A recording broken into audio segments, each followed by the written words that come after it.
Welcome back to the Josh Calloway Podcast. This is Josh Calloway, and if everybody remembers, a little over a month ago, we did a topic on CWD, chronic wasting disease, and we had a lot of interest in it, a lot of people that commented on that video, and through that connection, have been able to make some other connections, and we got a couple guests with us here today to discuss this even further and talk about what is going on in the state of Kentucky, maybe across the country, and specifically Breckenridge County, one of the counties that I represent, what we're dealing with.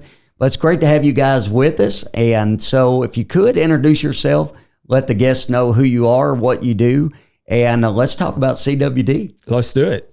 Hey, I'm Henry Woodard, and been raising whitetail deer for 23 years. Loved every moment of it. Continue to love it. I'm very passionate about it. And, I think that it's something, Josh, that it gets in your blood. Mm-hmm. And it's in my blood, and I don't know if I ever get it out of it. Yeah, that's awesome. I've heard people talk about cattle farming the same way, so I guess that's what it is. So good deal. Daniel? Yeah, so I'm Daniel Stallard, been deer farming for 4 years now, and kind of the same way. Got addicted to it, and I don't ever see that changing. If something was to change in the state of Kentucky and couldn't do it, I promise you I'd find somewhere else I could deer farm. Yeah, well, I have been on a few of the deer farms here in the county, and it's an amazing thing to walk out and see. The people here have done it right. They do a great job at it, and it's beautiful farms, and then you see all these deer out there and these massive bucks. That's what's always interesting. And I think, how do you keep people from coming over and harvesting those bucks, because there's nothing like that out here in the wild. But it is amazing to see.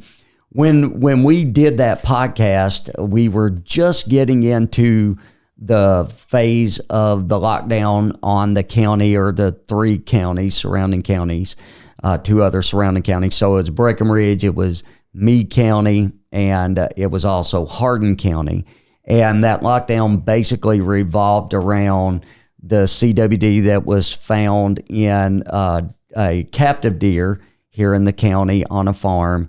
And they went into this plan that they've put together, Fish and Wildlife, and basically said that you can't bait deer anymore. You can't move deer out of the area, the restricted areas.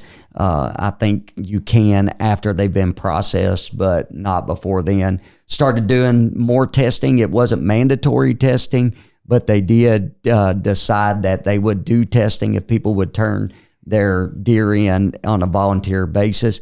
I haven't heard the total number of what they've got in regard to the testing yet, but up to this point, I haven't also heard of any more positives. So we had the one positive. And so I thought it'd be interesting to bring some people on that know what CW actually is, what is going on in the science realm.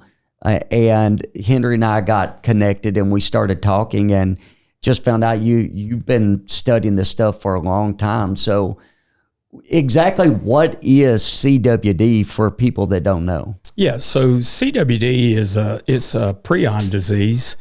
It's similar to scrapies in sheep, mad cow disease, or CJD that people actually have. And so, and some of the things that we have found, and it's just it's not novel. Mm-hmm. I mean, we have eradicated scrapies, in the United States. I mean, you may have one pop up here or there, but it's not ordinary anymore. Right. And so, what we've been trying to do personally with our farms, and USDA is on board with this as well. Actually, they're helping us financially, is we're trying to breed resistance, because the science tells us that we can.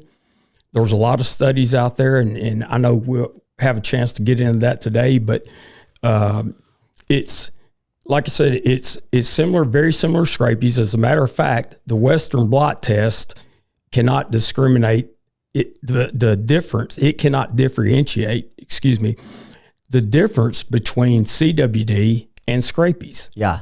So how is CWD different than EHD? Well, And the common name for EHD is blue tongue, correct? yes. Well, yeah. Or is that the same thing? Very similar. Okay. Yes, sir. And so, so EHD, blue tongue, would be a virus, and it's transmitted by midges that can, bite a deer and then carry it to another deer. And, in the state of Kentucky, we lose, some years, tens of thousands of deer to EHD. And that's wild deer. That's not farm deer. Yeah. Yeah, exactly. And Do y'all see much EHD in your farm deer? we do. We do. Yeah. Because you're in a tighter area, so Yes, that sir. midge doesn't have to fly as far to bite another deer. Yeah. So how does CWD spread? Yeah, so there's a lot of ways that CWD can spread. And you can rank them, okay, as far as the most infectious down to the least infectious way that it can spread. So, for example, if we rank first to last, the most infectious parts of deer body parts and the secreta, then brain tissue of an infected deer would be the most likely way that it could spread. And that's then the testing, what you actually take when you do testing, is that brain tissue? yes, we test the lymph nodes and we test the obex of the brain. Yeah. And so that's the most contagious part of a deer. The second most would be the carcass of an animal. Say it's out in the field or whatever, and you've got birds, scavengers, buzzards, whatever, that's, taking parts of this carcass. It could even brain tissue, lymph nodes or whatever. Yeah. And, could spread the disease. Well, then the third most infectious part would be the lymph nodes or the lymphoid tissues. Then if you're continuing on down the list, be deboned meat. And actually, we had a positive that come into Kentucky from Wisconsin, a deer that had been harvested and brought into the state. Fish and Wildlife found out about this animal that had been transported across state lines from, I think it was an area in Wisconsin that was had a very high rate, infection rate of CWD in that area. And so that deer actually had CWD. Yeah. And was brought into the state that way.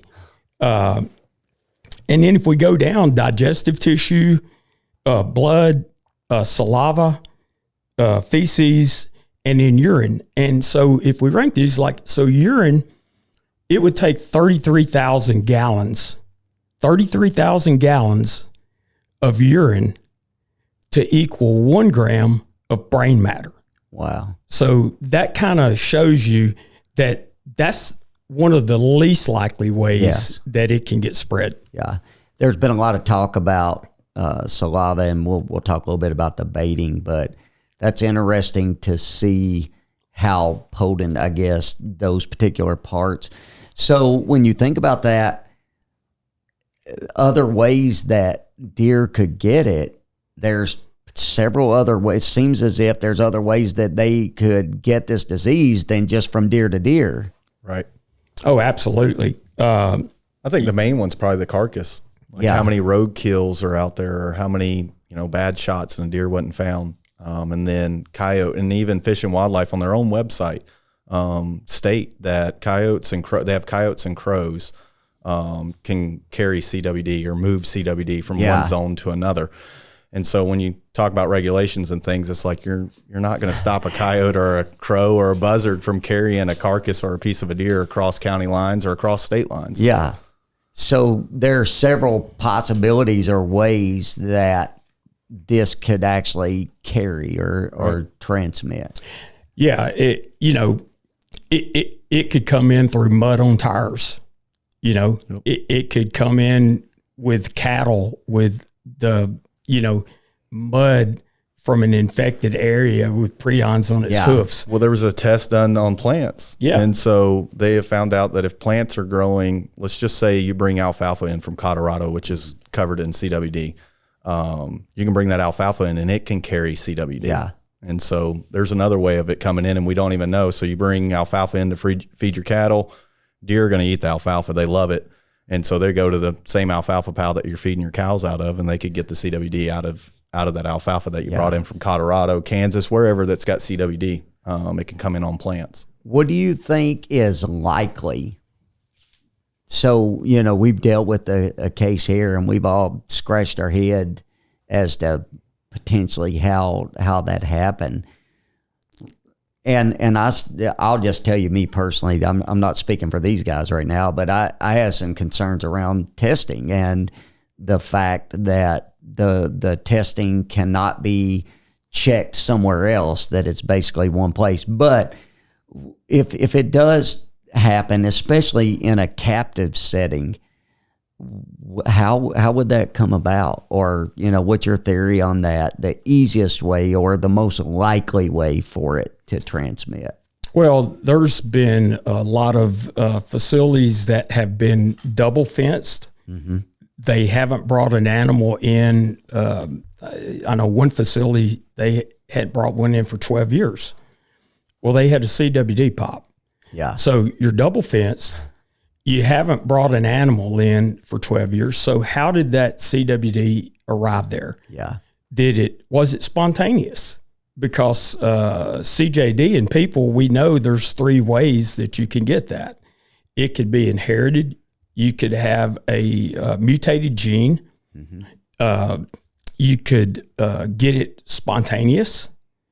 And you could also get it, you could acquire it. So say you had to have a procedure done and you needed a blood transfusion. Yeah. Well, if you got one from a person that wasn't diagnosed, but they had, CJD, well, you could acquire it that way as a person. So, we think that it's that CWD can be the same way. Yeah. Because how does it get to a place? And there's areas actually in the country that's 300 miles from the nearest deer farm. Yeah. And they've ended up with it. How did it get there? Yeah. So there's just so many ways that it can move around the country, and it has, since 1967. You can see, go online, look at the CWD map. Where did this start? Yeah. So the first identified case was at a government research facility.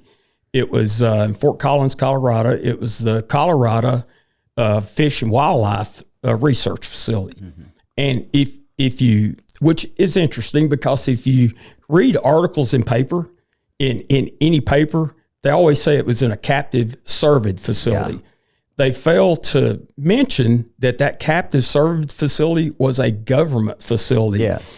It wasn't a deer farm. But the articles that you read out there in a paper, it alludes, and it makes people think that, hey, this disease was started by a deer farm. Yeah. And that's just not the case. But what they did, what we think, and that information is hard to come by. So nobody's been able to get all the information of what happened there. But we know they had sheep there with scrapies. Yep. And then they had mule deer on the same site. And then they released those mule deer back into the environment. Yeah. Back out, in the wild. And so you can kind of see the epicenter and you can see where it started and the growth from that area. Mm-hmm. I think some of it may come from, and this is just my opinion, a lot of it could come from scrapies in sheep because, like we said, the test shows both. It doesn't recognize whether it's CWD or scrapies. Yeah. And so I think there's that. Ever since I've read the research paper on it being plant-based, that's another thing. How much alfalfa, how much hay comes from the western states and comes over here to feed our deer. And so even for our deer farm, like I make sure if I get alfalfa, it's coming from an area of the United States that does not have CWD. Yeah. Just to be on the safe side, because that testing is not 100% proven yet. But it's like, okay, if they're starting to write about it and bring it up, like it's probably something we should focus on. So I think that's a piece of it too. Is we were talking about the Texas farms and how they've kind of had a rapid pickup of CWD positives. Well, they had a drought 2 years ago. A lot of alfalfa, a lot of hay got brought into those cattle down there. A lot of alfalfa got brought into the deer farms. And so I'm not saying that was the cause of it, but I would definitely, if I was a researcher, I would definitely look into that and be like, okay, why did 2 years ago we have a drought? They start bringing stuff in, and now over the last 365 days to a year and a half, there's been a lot of positive cases down in Texas. So I think there's something to that. Right. So you're actually literally trying to follow the science in this as you go along as a farmer. Well, right? we have to stay in business. I mean, it could take, it's just interesting, as you're reading, you're researching, and you're kind of building your business model around that, which is what people do that are in business, that are right. Trying to stay in business and do the right thing. Yeah, we have no other choice because, the disease has been around since 1967. And, back then, 20 years ago, a lot of people out there were saying CWD is going to make white-tailed deer become extinct. Mm-hmm. It's going to wipe them out. So how many farms or how many herds has it actually wiped out? Well, it's never wiped out a herd. None. And yeah. And there's test facilities out there as well. So, I mean, there's farms that get this CWD, and then the government makes you pretty much kill your herd off. You're out of business. You're not doing it anymore on that piece of ground or under that farm license. But there's actually test facilities up in Wisconsin, Michigan, and these guys got CWD 10, 12 years ago, and the government made them test facilities, and they still have deer on those properties to this day that are testing negative. Yeah. So it's not going to wipe us out. Well, that was the thing, you brought up the fact that the government requires them to depopulate. And I find that interesting too, because it's always pushed as an option, but from the people that I've talked to in the specific case that I've dealt with here, it's literally the only option, because it's the only way that you get any type of compensation at all or indemnity is you have to totally depopulate. So they leave you without any other option because it's a 5-year testing plan to and I don't know what you guys pay in fee bill, but they're knocking out $3,000-4,000 a month. There's no way that you can maintain a business that way. Henry's probably knocking that out a week, but yeah, we're about the same in a month, and there's no way you can make it 5 years with that many deer. So that you're right, it's one option. They give you a second option, but never wiped out a total herd from the disease itself. No, as a matter of fact, Josh, Wisconsin is one of the most highly infected states in the country, and back years ago, there were 4 counties there that were just extremely heavily populated with deer, very high density, and a lot of prions in the ground. So they were seeing a lot of CWD. Yeah. And so their Fish and Wildlife said, you know what, we're going to go in here and just wipe these deer out. We're going to just smoke everything in these 4 counties and keep this disease from spreading. Well, they did that. I think they killed 172,000 deer. They were shooting fawns, everything. Wow. They were letting them just, handing out license for people, just tags, like just go kill them. So in this day, as of today, there's more deer in those counties than there were in 2008. As a state, Wisconsin has CWD in 60 out of 72 counties. Well, go back to 2008 and then look at the numbers today. As a state, Wisconsin has 73% more deer today than they had in 2008. So that tells you how CWD is wiping out the deer herds. Yeah. So how does CWD affect humans as far as eating the meat or, with it being present in deer population? There's never been a human being get CWD. From any research or anybody that's ever, I guess, said they've got it or anything, you can't find anything online. You can't find a research paper that says that they got it. So from my understanding, humans can't get CWD. Well, when we this first came about, there was actually a meeting that was held in the county with Fish and Wildlife, and somebody brought that up.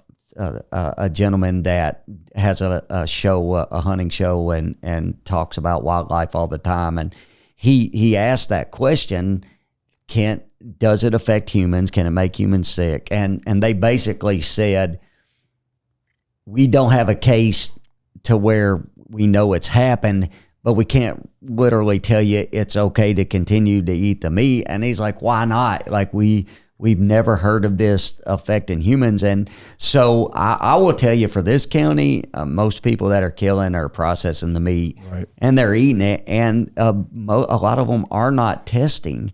They're just moving forward with their life, Yeah.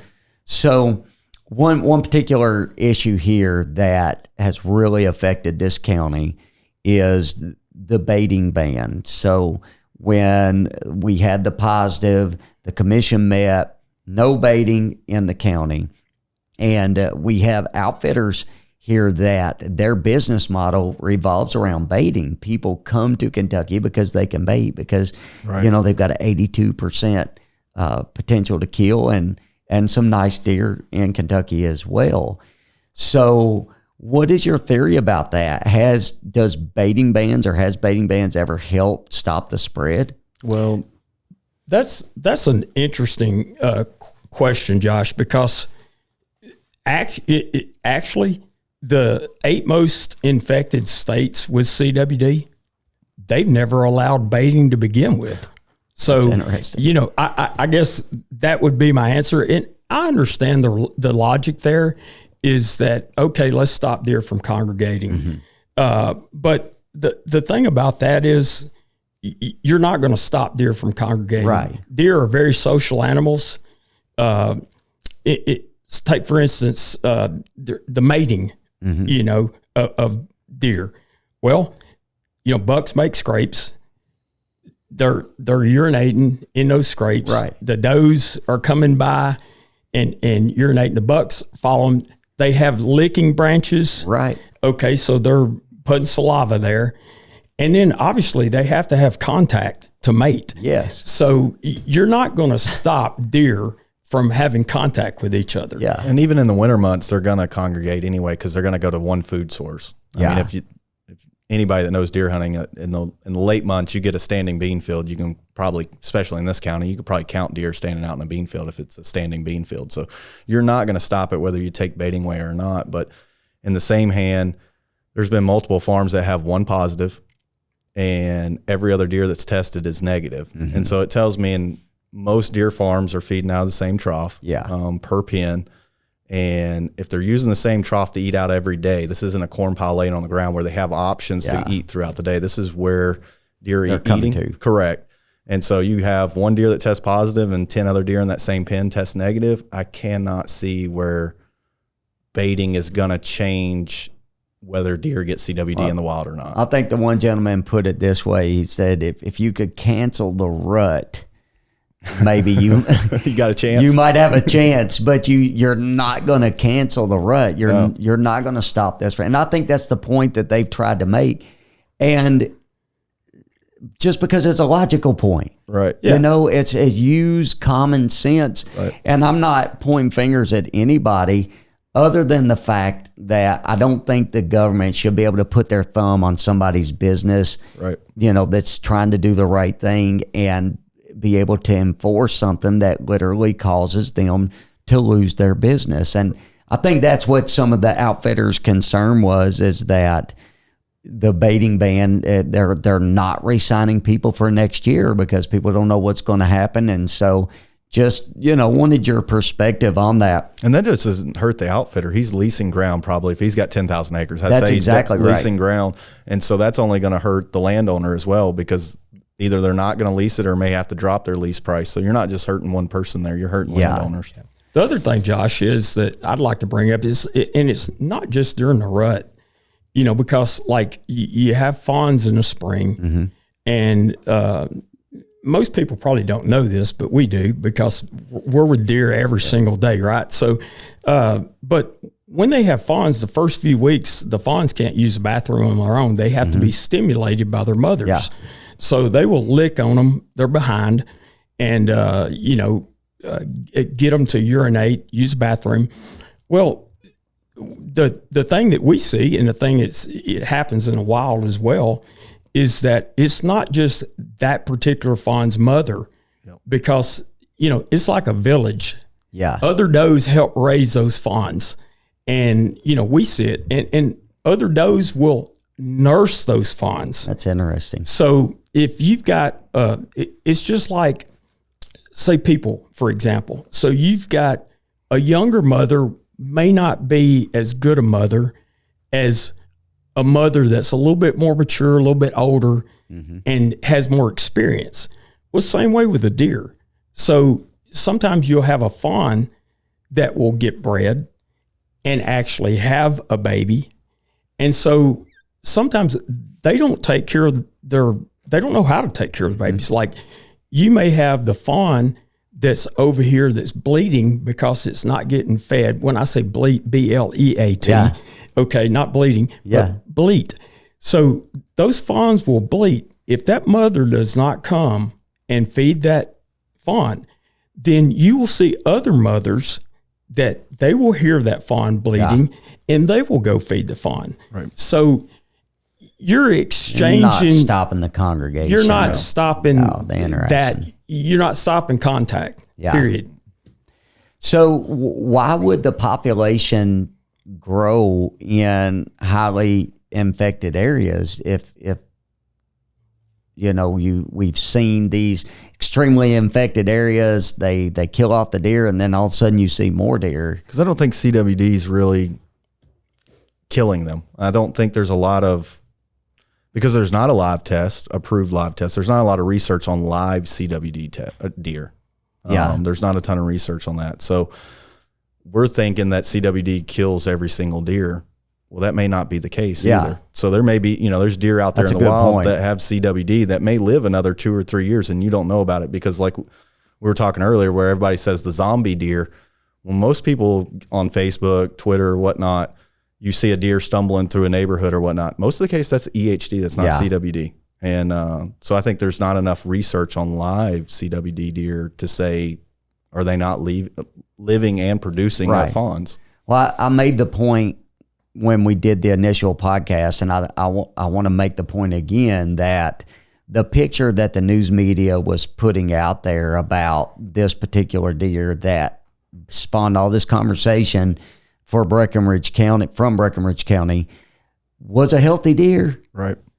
They were harvesting this deer for meat. They had already got some fawns out of it, and from and the general public that doesn't do what you guys do may not understand, but you at some point get overran with does, right? Because most of the time you're raising for bucks and genetics and those types of things.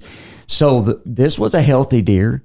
It wasn't emaciated. It wasn't laying beside a creek somewhere with its ribs showing through. It was a healthy deer. Nobody would have known this deer had any problems outside of the test. Well, if it was still alive, if they wouldn't have harvested that deer for meat, let's say, and that deer was still alive today, no one would ever know that deer had CWD. If that deer was perfectly healthy, right, or as healthy as it was when they took it for meat, no one would ever know any difference in this county.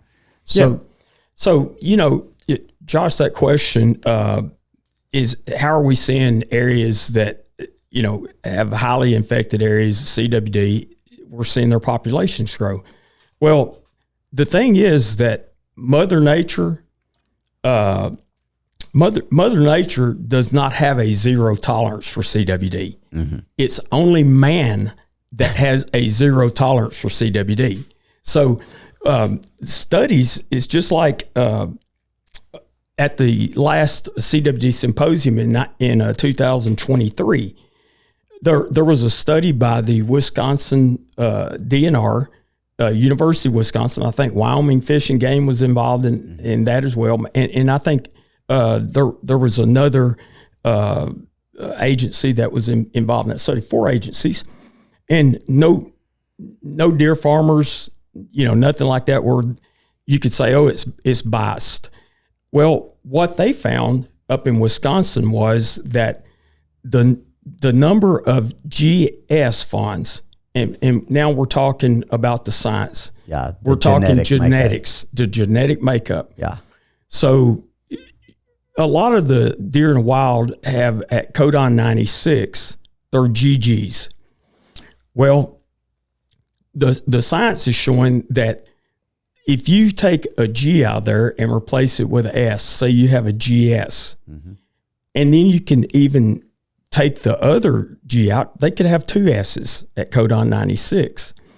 Well, what this study that they presented at the CWD symposium showed was that the amount of fawns that were being born in Wisconsin that were GS animals increased from 28% to 62%. The number of SS fawns in the wild in these highly infected areas increased from 2% to 13.3%.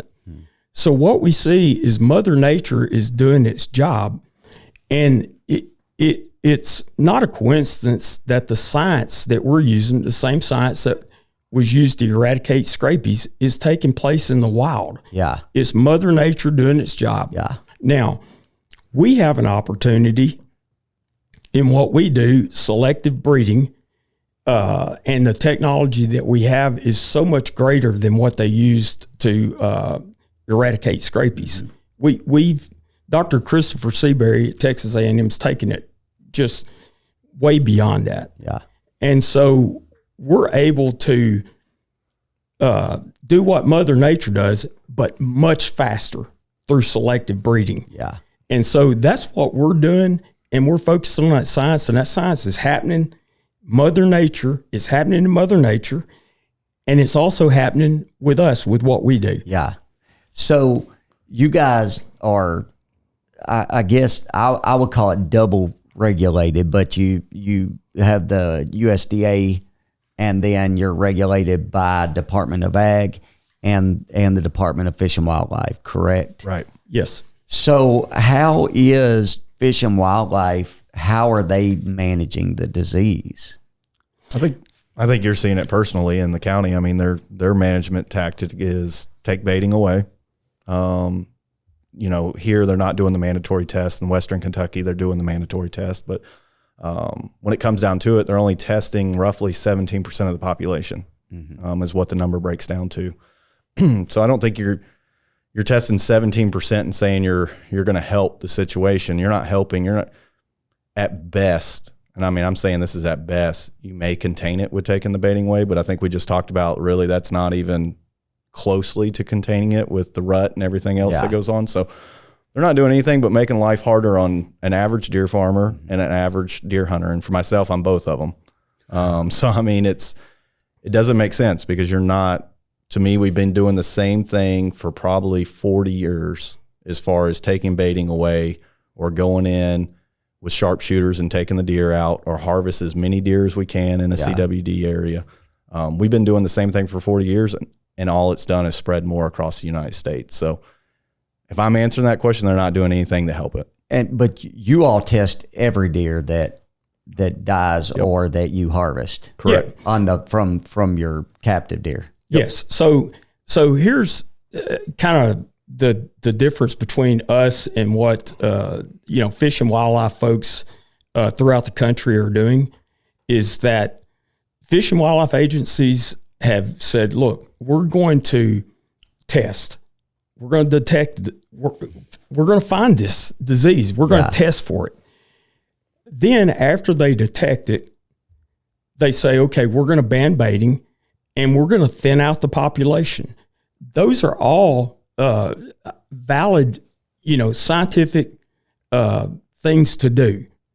And so we're not denying that there's not some management going on there, and we're not denying that we're not CWD deniers. I mean, we're not flat earthers, okay? We know the earth is round, and we know CWD exists.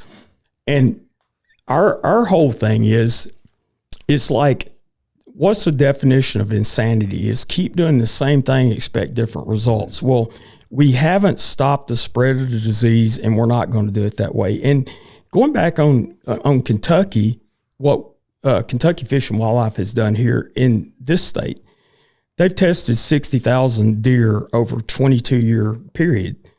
And that sounds like a really big number. But when you break it down, it's 2,700 something deer a year. And if we have a population of approximately 1 million deer in Kentucky. So that's just over 1/4% of the population that's been tested each year. Yeah. Then they have, if you look at the harvest, okay, and say, okay, well, as in the state, we harvest 150,000 deer a year. Well, take that 2,700 divided by 150,000, and say, what percentage of that are they testing of the annual harvest? That number is 1.8% of the harvested deer. Yeah. Now, reverse that to what we have to do. Yeah. Okay, the Fish and Wildlife can test 1.8% of all harvested animals. Mm-hmm. We're required to test 100% of all mortalities that we have. Yeah. So for them to be to test proportionately the same amount of deer that we're testing, they would have to test 150 to 175,000 deer a year. Yeah. This is the first farm that's ever came hot. And so you're testing 100% of your deer. All right. And I don't know how long deer farming has been in Kentucky, but let's say at least 30 years. And this is the first case. And for 30 years, we've had to, or since 2002, we've had to test 100% of our deer. So that's how widespread CWD. I mean, if you want to say CWD is this big of a problem in 25 years, one deer's tested positive in the state of Kentucky. You talked about the definition of insanity, and I think this is the point that always baffles me. And you guys don't have to take this side. I've called it COVID 2.0, but so it's a lot of reactionary stuff, and I think the conversations that you and I have had has said, let's stop reacting, let's get proactive in this, and let's take the knowledge that we have, take the science we have, take the common sense that we have, and let's get proactive on this issue. And you said there was even some funds that had come to try to help with that. So compare, contrast the reaction to what proactiveness, what does that look like? Yeah. So, I lean on my manufacturing background. Mm-hmm. Was in manufacturing, almost 20 years. And so, our goal wasn't to make a bad part and then detect it. Our goal was not to make a bad part. Yeah.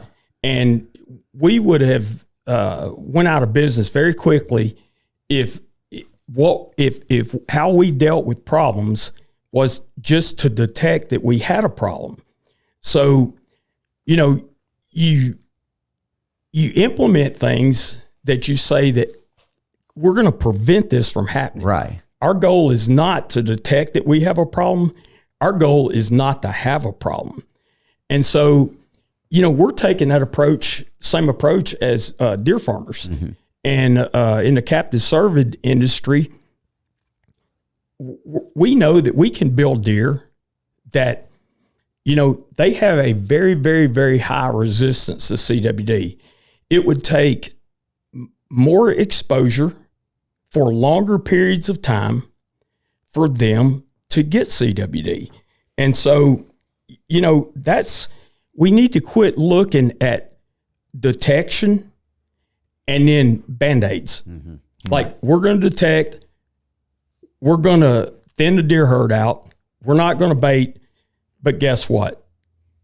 It's been here since 1967. All it's doing is continuing to spread, and these methods are not working. Yeah. And one example that's, I think, a great proactive approach is what the state of Oklahoma is doing. Mm-hmm. They just passed a law, and I think there was only 2 people in the legislation that voted against it. Right. And where they can introduce some of those genetically improved deer, into the wild. Mm-hmm. And this is genetically improved for CWD. This isn't like, hey, this is a 300-inch buck and we're going to let it out and breed. This isn't like, hey, we're trying to make the deer herd bigger or the wild deer have bigger racks or whatnot. This bill was passed to help stop the spread of CWD in Oklahoma. I actually got to speak with the bill sponsor out of Oklahoma there, and we had some discussion about it. And this is one thing that he said, and I think it's why it's important that we're doing what we're doing here, is that you have to educate people. You have to let people know what is going on. And because the average person really, and I've said this all along, like, the hunters did not care as a general population. They do not care what you guys do. It doesn't bother them what you do until it affects their hunting. Right. And then all of a sudden, it's a huge deal. And so then I started hearing conversations about potential legislation coming in Kentucky. And so I wanted to make sure we get in front of it. I want to make sure that we're getting information and we're educating people about it. And we want to be the guide of what that legislation looks like. And that's why I reached out to the gentleman from Oklahoma, because I want to understand, what are you doing? What were the barriers to getting it done? And that's exactly what they're doing. They're trying to follow what the research that they have. And let's get some of these deer out there and find out, see how it affects the population, and see if we can get more resistance, because that's what we do as a whole naturally. Right. We build resistance to things, and through that resistance, we end up seeing it leaves, or it goes away, or it becomes very rare. And the USDA is providing us deer farms money. So say the Kentucky deer farmers just got $186,000 grant money to genetically test our deer to see where those deer fall in line as far as their GG, GS, or SS. And so that tells me right there that at the USDA level, they're believing on this research, because they're not just and then it wasn't just the state of Kentucky. There's multiple states that are getting this grant money for the deer farmers. Right. So it's telling me that the USDA believes in this genetic testing. Yeah. Or they wouldn't be handing out the thousands of dollars that they're handing out to deer farms. Yeah. Yeah. So go ahead. I'm sorry. I think that, as deer farmers, we're heavily invested in what we do, and so we're participating in research. Like, for example, our organization gives money to our national organization every year, and our national organization was one of the sponsors of this last International CWD Symposium. So, we're stepping up. Yeah. Because we know that we have to and we need to. And, we want to work with the Fish and Wildlife, with the Department of Agriculture, with sportsman groups, and, every stakeholder that's out there. Mm-hmm. And we're looking for a solution. We're not saying, look, if you don't believe in high fence hunting, that's fine. It's like if I go trout fishing and there's a guy over here that he fishes with a fly and a fly rod, I'm fishing with a hook with a worm on it, okay? We're both fishing. And so, I'm not saying that I'm not going to be judgmental and say I have a higher ethical standard because I fish with a fly rod than you do because you fish with, a spinning reel and a hook with a worm on it. So, that's kind of what we're dealing with here. Right. And, it just doesn't make sense that I would think that we would want to collaborate, because if we really care about stopping the disease and finding a permanent solution, we want all the brain power that we can everybody get. To come together. Yes, we want all the brain power we can get working on a solution for this. So I know in the past there were discussion, and I'm guessing the discussion's coming back about double fencing. And so explain what that would look like what to people that don't understand what your farm looks like, the regulatory aspect. You have a fence and who regulates inside, and then who regulates outside the fence, and then what would double fencing look like, and what are your thoughts on it? Yeah. So what my thoughts is that double fencing, the only thing it would do is put 120 businesses here, small businesses in the state of Kentucky, out of business, because it's not feasible to double fence hundreds of acres. And then you have to have, they want a gap between the two fences. So you've got to clear all that out. Then you've got to pay for the fencing. So you're talking about some of the preserves in the state, it would cost them over $500,000 to go back and re-fence what's already fenced. Wow. And it's some of them probably be closer to $1 million. We got a preserve by the house. It's like 360 acres. Yeah. And so you talk about double fencing 360 acres. Plus, like he said, you'd have to clear out all the trees and maintain that too. And maintain right? it, yeah. So you're talking, at least for that farm, at least $1 million.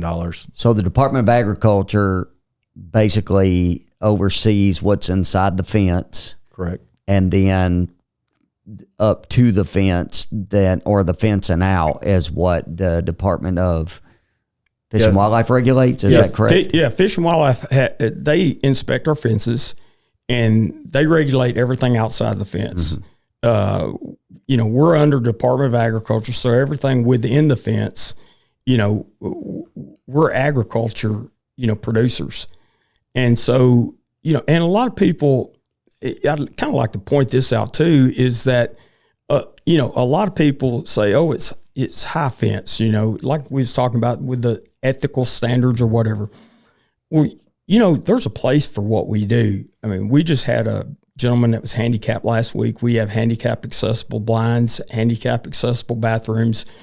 And so we have hunters that come to our preserve that's hunted, free range all their life, but they're up in age. They can't do it anymore. Yeah. So I'll tell a quick story, Henry. So the reason I got into this, so my dad raised 7 kids. So didn't have them when you got 7 kids and working and raising those kids, you're not going to have the money to go go hunt Colorado for an elk when you're at age. So about 65 years old, which you're not going to Colorado and hiking the mountains and hunting elk at 65 years old, or most 65-year-olds are not. He called me and said, hey, I found a high fence farm in West Virginia that I'm going to go shoot an elk. I'd like for you to go with me, and I'd like for your brothers to go with me, and we all, get to spend it together. And I was like, that's awesome. So went to West Virginia. He shot his elk, and I started picking the owner's brain about, how did you get started? Where did you get your animals from? Where did you get your stock from? And so if it wasn't for that opportunity, wasn't for that high fence hunting, my dad would have never been able to shoot an elk. And so people look at it and be like, oh, 25-year-old man who's capable of hunting the wild can go hunt a wild deer. Why is he not? As we talk about lease prices are getting higher. So some people can't find the land to go hunt, and they go hunt the high fence farms. I've heard it, if you read through the comments on the initial video, it was hilarious. I think one lady had posted on there, and she's like, she was talking about the ethical standards, and it is, people are entitled to their own opinion. Right. But basically, when you break a stick off a tree and you make your own string, and you sharpen a piece of wood and put your rock on the end of it, and put a loincloth on and go out in the woods, only then am I going to say, yeah, you're actually really hunting. It becomes that ludicrous. And again, people are entitled to their own opinion, right? But they're also entitled to the government not overarching and overruling into their life and into their business, right. Yeah. So there's a public safety aspect that we play, and you guys, from everything that you've said, from everything that the Brooks have said to me, is we want to be a part. We want to be in the solution. We want to help. We want to make a difference in this issue.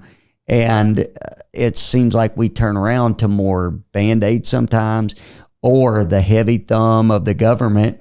And people, if something doesn't change, the people in my county are going to lose their business. And if people in Frankfurt or people from here or anywhere else thinks that that is not going to get in my craw, you're crazy. That is absolutely ridiculous. It is ludicrous. It's different if a natural disease came through or whatever. I'm just saying we have to understand this, and we got to not overregulate it. From what I understand, you guys, as far as with the Department of Ag, is there any other sector of the Department of Ag that is more regulated than you all are? No, absolutely not. And, and going back to, the fact that double fencing, okay, not just the cost, but it's not going to stop CWD. Right. Because go to Fish and Wildlife's own website. They've got information on there that crows and scavengers and everything else can spread CWD. So, I took a picture the other day, 35 blackhead buzzards on a deer carcass. Yeah. Like, and I was like, that's interesting. So I Googled it. Those rascals can fly 200 miles in a day. So, Well, it's like Tennessee. So Tennessee, you can't deer farm. They have CWD. Yeah. So the case over in Western Kentucky is nowhere near a deer farm. It's actually closer to the Tennessee border, and that's actually where they think the deer came from, is from Tennessee. But so no, you're not going to stop it by double fencing a deer farm. You're not going to stop it by closing the deer farms down. Yeah. It's gonna be here. The other thing, Josh, is I think that's pretty interesting. It's like, so if somebody threw that out and said, we want to legislate and require these guys to have double fencing, would it not make more sense to be spending our money on making CWD resistant deer instead of building a fence that we know is not going to stop CWD? No, based on the risk. And yes. It absolutely would make more sense to do that, which makes me think that that's not what we're going to do. Right. So, and I just say that because I'm there. I've worked in it. I've seen what we did. We see what we went through with COVID. And again, this is, speaking directly from me, but that we did all types of crazy things. Kids were the most least likely to get COVID, and we kept them out of school for a year. And, it just, I feel like that's where this could go unless we let our voice be heard and we get the facts out there. I think people move by facts. If they have the facts and they understand what's actually going on, what actually will make a difference, I think that they'll get on board with it. I just believe that. And I recommend regular people go into a deer farm. It doesn't mean that you're for high fence hunting or anything else. Go visit a deer farm, and I think you'd be amazed. Yeah. So what about the science? What's going on with the science? Where does that lead us? Where do you think that we'll go with it? Well, we've got some great research that's going on throughout the country. And, most people, they never hear this. Mm-hmm. But you've got three highly respected scientists that are CWD. I would consider them CWD experts. One is Dr. Justin Greenlee. He's with USDA, and they're doing research up in Iowa. You've got Dr. Nick Haley. And Nick Haley is doing research at Wilderness Whitetails. It's the Fleece family's farm up in Wisconsin. And this is a real interesting story. And it's the most real life research that we have that's going on today. So anyway, Dr. Haley said, we can breed using these prion, prions, codons, and we can get these deer more resistant. So Fleece had two preserves. One preserve, every deer that come out of there that was a GG, they were testing 60% positive. The other preserve, all their deer were 65% that come out of there was testing positive. So what they started doing was adding a different marker. Say they added an S, and you've got some different codons, codon 95, you can have an H. Codon 225, I think you can have a K. Well, what their research has shown, and they've been at this for 5 years, that just by simply adding an S instead of a G, then it takes the deer an extra year to a year and a half before they come down with, CWD. Mm-hmm. CDC research come out with a paper in October that basically states the same exact thing. They found in their research that they researched GGs and then GS animals. Well, they found that, and they were inoculating these. Yeah. I mean, they were giving it up their nose, right? So what they found was it was buying more time for the deer before they actually started shedding the prions.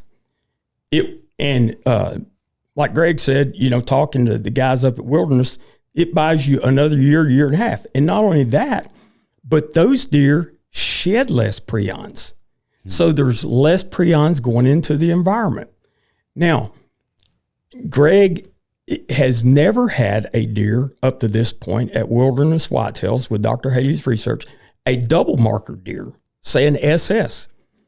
They have yet to have a double marker deer test positive for CWD. Wow. And you're talking about in preserves that were 60% infection rates and 65% infection rates.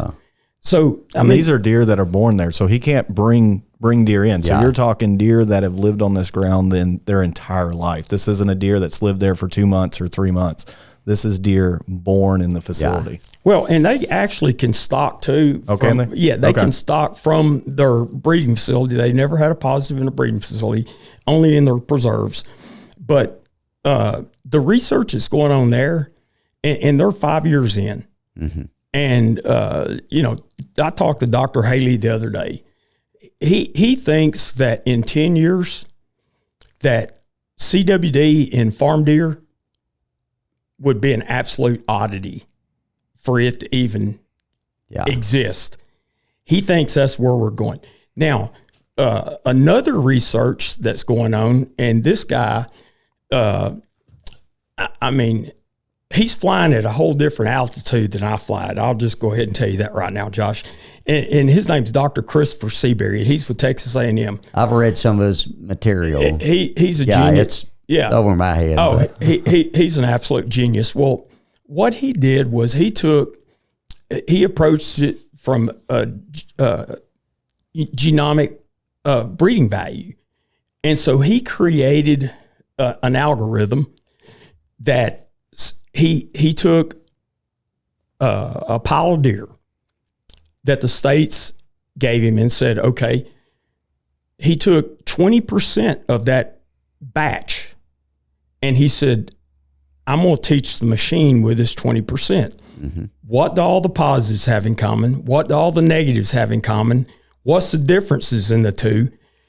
And so with that 20% pilot, the machine learned to look at the commonalities in these deer. Mm-hmm. And so then he took the other 80% blind. He had no idea which deer had CWD, which deer was positive, which deer were negative. And he predicted with an 88% accuracy which deer would have it or not. So based off of the study based off the machine learning. And so that's the science that the USDA is actually using to issue grants to get us to move in that direction, because they've seen with these studies that that's not a coincidence. If you can predict something with 88% accuracy, and the more data that he puts into this, the more accurate it's going to become. And so, which could get you to the point that you could be doing something live and predicting what your risk is. Yeah, because there's a dart that you can get DNA off of. Yes. So I mean, like we use it all the time. So you don't want to knock down your deer, and you want to get the DNA or get a sample so you can send it in and get your markers. Yeah. And so Yeah, you could use it in the wild too. Like, I mean, you could literally get a sample off a wild deer, send it in, and be like, okay, what's the likelihood of, we did 100 deer in one county. What's the likelihood of these 100 deer? That's interesting. Yeah, and in Dr. Seabury's what he's doing, he's testing 50,000 alleles in these animals. 50,000 alleles. Okay, and so what he's found is that not just the prion markers, the prion gene is not the only thing that impacts the CWD resistance. Wow. There's other factors in there. Now, he's got a weighting. The machine did the weighting. Not Dr. Seabury tell you, this is not my numbers. This is what the machine says, And so taking those 50,000 alleles and weighting it, he gives us a breeding value. And the more negative that breeding value is, the more resistance that you're going to have.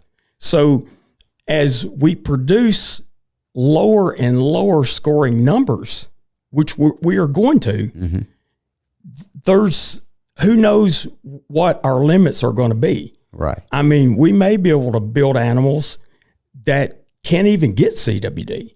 I mean, we don't know at this point, but we do know based on the government's research, CDC, DNRs, like in Wisconsin, based on the research with the fleeces, Dr. Haley in Wisconsin, Dr. Seabury at A&M down there in Texas, with what he's done, he took a herd and he said, I want to test herd. They'd had a CWD positive. Seabury took his numbers and said, we're going to eliminate all deer that doesn't meet this threshold. They eliminated those. Well, 5 years later, they've never had another CWD. Okay. So the science is working. Yeah. And I think that it's just going to take some patience. We know this disease is not going to wipe out white-tailed deer. They're not going extinct. Mother Nature's doing its job. And then I think that we have the capabilities, just like we talked about with Oklahoma. How can we help to help things along, right. Yeah. And we feel like that we can offer a lot of help. Yeah. Well, that, I guess, kind of wrapping up, what is there any other information you think it's important for people to know or to understand? I think that is one thing that is key, is the fear tactic, because it happens. We all use it when we're trying to establish a position and we want people to buy in. This is what you're going to get from it, and this is what's going to happen if you don't do this. And I feel that coming a little bit with this issue, potentially with legislation that we might see. And so I think what you said, it's important for people to know at this point, we don't know of a deer population anywhere that has ever been wiped out by it. What else is important for people to understand other than that there is testing going on, there is science that is taking place behind the scenes that we're learning from, you guys are learning from, you want to be a part of the solution. What else is there? Well, I think, it's just educating the public and letting them know that, look, if you read these articles that they say, oh, well, we don't think it's possible that a person could get CWD. Well, the fact of the matter is, nobody knows of a single person since 1967, which that's how far back we know. Right. How long has the disease really been here? We don't know, because there's different parts of the country that, say, like in South Texas, in the native wild, they have a much higher percentage of these SS animals and these GS animals than, say, like Wisconsin had. And so was it there 100 years ago, 200 years ago? I don't think anybody knows those answers. But what we do know is that there's no evidence that any human has ever gotten CWD. Yeah. And we also know that the science that has been done suggests that humans have a high barrier that they resist. We have resistance. We have a high barrier. That's what the science has shown us up to this point. Yeah. So, it's like, don't believe everything you read. Do your research. I would suggest to everybody to look up Dr. Christopher Seabury, look up Dr. Nick Haley, look up Dr. James Kroll and some of the stuff that he says about CWD. Yeah. And educate yourself, but don't worry, because this disease is not going to make deer go extinct, and it's not going to kill humans. Yeah. For me, it's just if something didn't work for 40 years, I think any common sense person would be like, hey, I need to change something. And so I think for me, most people just need to understand that we've been doing the same thing for 40 years as a government in most states. So let's do something different. Right. I'm not saying that, every solution, or we've got the solution, but we could definitely be part of the solution and come up with something different than what we've done for the last 40 years. I think that's my biggest thing to anybody, Fish and Wildlife or Congress or whoever. Before we decide that we're going to double fence and put 120 farms out of business, let's all get together and try to do something different than we've done for 40 years. Yeah. Yeah. And let's work together. Let's get as many minds as we can working on a solution. And we all want the same thing. Right. We don't want CWD in the wild. We don't want it in the farm deer. We don't want it, period. So let's work together, all of us, and find a solution. Yeah. No, that's great. It's great information. I think it's good for people to hear. And we want you to share this information out. Make sure that you like, subscribe, share, blast this out on your social media accounts. Let people know that we're having these discussions and to listen in and provide input. We want input on it. I've never hunted a preserved deer farm outfitter ever. I've always got some ground that a guy lets me hunt on, and so I get to. But back a few years ago, I had to have back surgery, and I was dealing with a lot of back issues. And a friend of mine had a stand up, and he's like, "You're having surgery on Monday. You haven't hunted. Go hunt. The stand's there. It's easy to get in." So I go out there. I hadn't hunted in 2 years, and I like to bow hunt. So I took my bow, and I'm there maybe 20 minutes, and this doe walks out. And I pull back, and I had a different type of glove on, and I couldn't reach my release trigger. So I've got my mouth over, you know how it is. I'm trying to pull my glove down and get to my trigger and punch and shoot over her back, and then she just scurries off, So I wish I'd have had I'm saying that to say I wish I'd have had an easy place to get in that I wouldn't have had to wear gloves, and I could have just killed and said I killed something. But no, people are entitled to their opinion on what you think about the ethics of this. You're entitled to that. And I don't think anybody is saying that, but I don't want the government infringing upon me. I don't think it's right for me to infringe upon you personally or from a government standpoint. I think we should all engage in it. Let's engage, debate, dissent, have conversation about it, and come to the best working solution using common sense to do so. Right. And I think that's what you guys have tried to bring to the table is just common sense. Here's what we know about it. Don't shut my business down, government. Let me do my thing, and we'll help you figure this out. And so thank you for wanting to be engaged and being involved and being willing to speak up, because some people are, they don't want to speak up on an issue. They feel like, well, I don't want to get into it with government regulation or whatever. But most of these people, and I've talked to a lot of these people in these regulatory positions, they're just doing their job. They're out here. They want to help too. They want to be a part of the solution. Let's engage everybody, figure this thing out, and maybe come up with a good piece of legislation that allows us to follow this data that we've been getting and stop the insanity of doing the same thing over and over and not actually correcting the problem. 100%. So, all right. Till next time, thank you. God bless.